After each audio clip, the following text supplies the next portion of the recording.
नमस्कार दोस्तों, आज की कहानी है हिम्मत तो देखो इसकी। बहू की बात सुनकर सास चिल्लाई। पिंकी को अंदर ले जाओ, रो रही है, लगता है भूखी है। अरोड़ा जी ने बाहर बालकनी से अपनी पत्नी को आवाज दी और मिसेज अरोड़ा भागी भागी बाहर आई और 1.5 साल की नन्ही सी पोती को लेकर अंदर आ गई। बहुत देर से अरोड़ा साहब पिंकी को सड़क पर आती जाती गाड़ी, कभी उड़ती हुई चिड़िया, बाहर खेलते बच्चे दिखाकर उसका मन बहला रहे थे। उनकी पत्नी अंदर खाने की तैयारी में लगी थी। रोहित के ऑफिस से आने का समय हो रहा था। बहुत मुश्किल से दोनों पति पत्नी मिलकर सभी कुछ पटरी पर लाने की कोशिश कर रहे थे, मगर कुछ भी आसान नहीं था। क्या बस यही दुनिया थी इनकी? बस कुछ दिन पहले की ही तो बात है। बेटा रोहित अपनी पत्नी और बेटी पिंकी के साथ दूसरे शहर में अपनी सर्विस में था और अरोड़ा साहब की भी रिटायरमेंट को अभी कुछ वर्ष बाकी थे। बेटा बहू उनके पास कभी आते और कभी छुट्टी मिलने पर वो भी जाते, मगर कभी कभी ही, क्योंकि दोनों अपनी अपनी नौकरी में व्यस्त थे। और अब 2 महीने से यही हैं, बेटे की उजड़ी गृहस्थी संभालने की कोशिश करते हुए।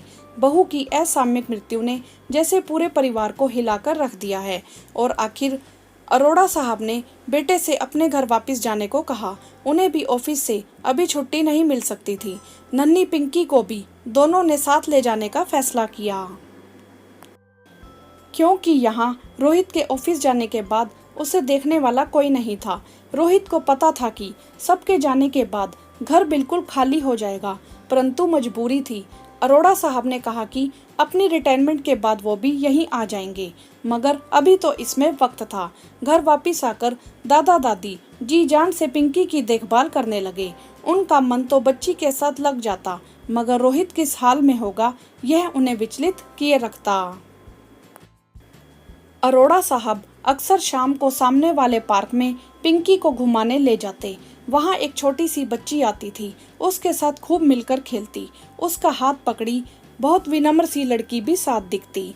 पता नहीं कौन है। पिंकी उसे देखते ही हाथ छुड़ाकर भागती और उसके साथ दोनों बच्चे खिलखिलाते हुए खेलते। अरोड़ा जी ने घर आकर अपनी पत्नी से अपने मन की बात कह दी। तुम ही पता लगाओ कौन है, बड़ी भली सी लड़की लगती है। अगर उसके घर वाले तैयार हो तो। और मिसेज अरोड़ा ने पता लगा ही लिया। बस कुछ दूर पर ही उसका घर था। पिता की बीमारी की वजह से नौकरी जाती रही थी, अब वही बच्चों को पढ़ा लिखा कर घर चला रही थी। पहले वह लोग असमंजस में थे, फिर रोहित इतनी ऊंची पोस्ट और इतना अच्छा परिवार देखकर रिश्ते के लिए हाँ कर दी। रोहित से भी उन्होंने फोन पर बात कर ली।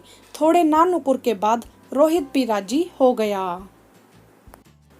मंदिर में बेहद सादगी के साथ विवाह निपट गया और राधिका उनकी बहू बन गई।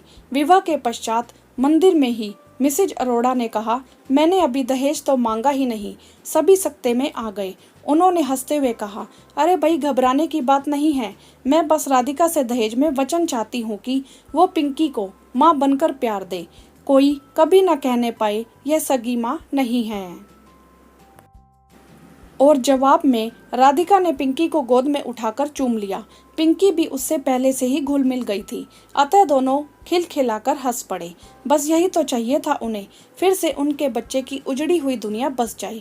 रोहित राधिका और पिंकी को लेकर वापस चला गया। माँ फोन पर दोनों से बातें करती रहती और संतुष्ट हो जाती कि राधिका के कारण रोहित की उजड़ी दुनिया फिर से बस गई है। आज बहुत दिनों बाद रोहित राधिका और पिंकी को लेकर घर आ रहा है। त्योहार न पड़े तो बच्चों को छुट्टी ही ना मिले।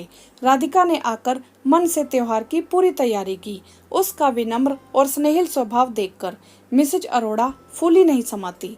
राधिका पिछले मोहल्ले में जाकर अपने माता पिता से मिल भी आई। उसके साथ वह नन्ही सी बच्ची भी थी, जिसे लेकर वह पार्क में आती थी। उसकी चचेरी बहन की बेटी गुड़िया।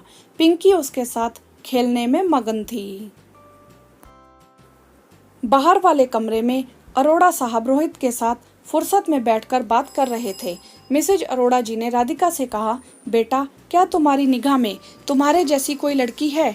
मेरे भाई के बेटे के लिए दहेज नहीं चाहिए, बस लड़की अच्छी मिल जाए तो सब कुछ अच्छे से संभाल ले। क्यों नहीं मम्मी जी, है ना, आपने उसे देखा भी है। अच्छा, मिसेज अरोड़ा ने पूछा। मेरी चचेरी बहन मम्मी जी, हिम्मत तो देखो इस लड़की की।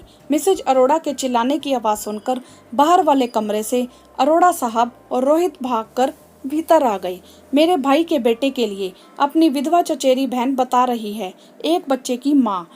कोई और नहीं मिला तुझे? मिसेज अरोड़ा गुस्से से काँप रही थी। राधिका भी उठ खड़ी हुई। क्यों मम्मी जी, आप भी मेरे घर में अपने विदुर बेटे एक बच्ची के बाप का रिश्ता लेकर आई थी ना। मैं गरीब बाप की बेटी थी, इसीलिए मुझसे यह उम्मीद थी कि मैं दूसरे का घर संभाल लूं। आपने ही तो कितनी बड़ी बड़ी बातें की थी। एक बार घर उजड़ गया तो क्या दोबारा बसाने की कोशिश नहीं करनी चाहिए? मुझे लगा था कि यहाँ आप इतने समझदार और सुलझे हुए दिमाग के हैं। आदमियों का घर उजड़े तो दोबारा बसाना चाहिए, और औरतों का घर उजड़े तो। रोहित ने राधिका को चुप रहने को कहा तो राधिका बिफर पड़ी। नहीं रोहित, मुझे बोलने दो। मैं इस बार यह सोचकर आई थी कि मम्मी जी से इस बारे में बात करूंगी, पर मम्मी जी ने ही बात शुरू की। आप सबको शायद पता नहीं, मेरी शादी के बाद से ही वह दोनों एक दूसरे को पसंद करने लगे हैं, और विमल भाई साहब भी कैरियर के चक्कर में अभी तक विवाह नहीं कर रहे थे। ये बात मुझे पता है। उनकी उम्र और शिवानी दीदी की उम्र एक बराबर है। जब वह दोनों राजी हैं तो। मगर घर में तो जैसे बम फूट गया था। एक दिन की नाराजगी के बाद मम्मी जी के भाई का फोन आया। विमल भाई साहब ने भी घर में सबसे कह दिया कि उनकी उम्र बहुत निकल चुकी है, वह तो विवाह करने के बारे में सोच भी नहीं रहे थे। जब से शिवानी से मिले उन्हें लगता है उन्हें इसी लड़की की तलाश थी। आखिर वो मंदिर ही साक्षी बना एक बिखरी हुई दुनिया को फिर से बसाने का। विमल भाई साहब शिवानी के मम्मी पापा से कह रहे थे कि वे जरा भी परेशान ना हो, वे हमेशा उनका सहारा बनकर उनके साथ हैं। मगर राधिका ने उनसे चुहलबाजी करते हुए कहा, मुझे तो आपसे बस एक वचन चाहिए कि आप गुड़िया को पिता जैसा प्यार दें, कोई कह ना पाए कि आप सगे पिता नहीं हैं। और विमल भाई साहब ने उत्तर में खुशी खुशी नन्ही गुड़िया को गोद में उठा लिया। सब आंखों में आंसू भरकर देख रहे थे। एक उजड़ी दुनिया फिर से बस गई थी। एक नन्ही बच्ची को फिर से पिता का प्यार मिल गया था।